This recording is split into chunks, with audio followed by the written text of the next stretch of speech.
सरपंच संतोष देशमुख हत्या प्रकरणाला 4 महिने उलटले तरीही पंकजा मुंडेंनी मस्साजोग का गाठलं नाही। राज्यभरातील अनेक महत्त्वाच्या नेत्यांनी देशमुख कुटुंबियांची भेट घेतली, त्यांचं सांत्वन केलं, त्यांच्या बाजूने उभं राहण्याचं आश्वासन दिलं, पण पंकजा मुंडेंनी आपल्या जिल्ह्यातील मस्साजोग का गाठलं नाही याबाबत खुद्द धनंजय देशमुखांनीच मोठा गौप्यस्फोट केला आहे। त्या आरोपीचं समर्थन करण्यासाठी या कोर्टाच्या एरियामध्ये, कोर्टाच्या बाहेर, पोलीस स्टेशनच्या बाहेर हजारो समर्थक जर ते आले असते आणि त्या समर्थकांना जर दगडफेक झाली असती किंवा कुठलं नुकसान झालं असतं तर एखाद्या जातीमध्ये हे प्रकरण अडकलं असतं। पंकजा मुंडे मस्साजोगमध्ये आल्या असत्या तर आरोपींच्या समर्थकांनी जाणीवपूर्वक वाद घडवून आणण्याचा प्रयत्न केला असता, जाणीवपूर्वक दगडफेक करून प्रकरणाला जातीय रंग देण्याचा प्रयत्न झाला असता। म्हणून आपणच पंकजा मुंडेंना गावात येऊ नका असं सांगितलं, असं धनंजय देशमुखांनी सांगितलंय।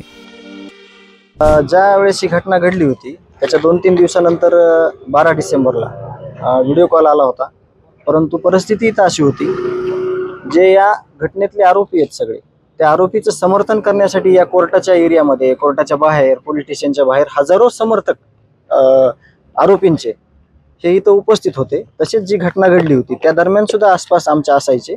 जर ते आले असते आणि त्याच समर्थकांना जर काही तिथं दगडफेक झाली असती किंवा कुठलं नुकसान झालं असतं तर एखाद्या जातीमध्ये हे प्रकरण अडकलं असतं आणि सगळ्यात चुकीचा संदेश गेला असता आणि जे हत्येचे मारेकरी ते कुठेतरी एखाद्या विशिष्ट गोष्टीमध्ये अडकले असते आणि हे जे प्रकरण आतापर्यंत आपण पुढे आणलंय कुठल्याही जातीला न धरता की ह्या प्रवृत्ती ह्यांनी केलेली विकृती आहे, हे आरोपी आहेत त्यांना कुठली जात नसते, कुठला धर्म नसतो, ही एक विकृती असते आणि त्याला शिक्षा मिळाली पाहिजे। म्हणूनच सगळ्या धर्मातील 18 पगड जातीतील लोक या न्यायाच्या भूमिकेत आहेत, सगळे लोकप्रतिनिधी आहेत, सामाजिक संघटनेतले आहेत, गाव आहे सगळं आणि कुटुंबीय आहे।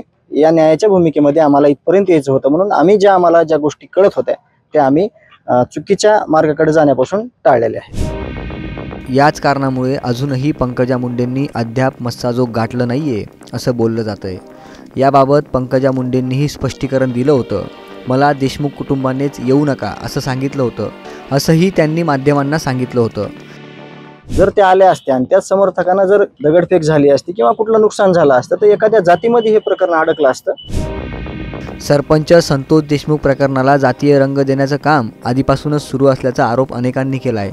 अशातच पंकजा मुंडे आल्यावर अनुचित प्रकार घडला असता किंवा घडण्याची शक्यता होती, याच भीतीने धनंजय देशमुखांनी पंकजा मुंडेंना मस्साजोग येथे न येण्याचा सल्ला दिला।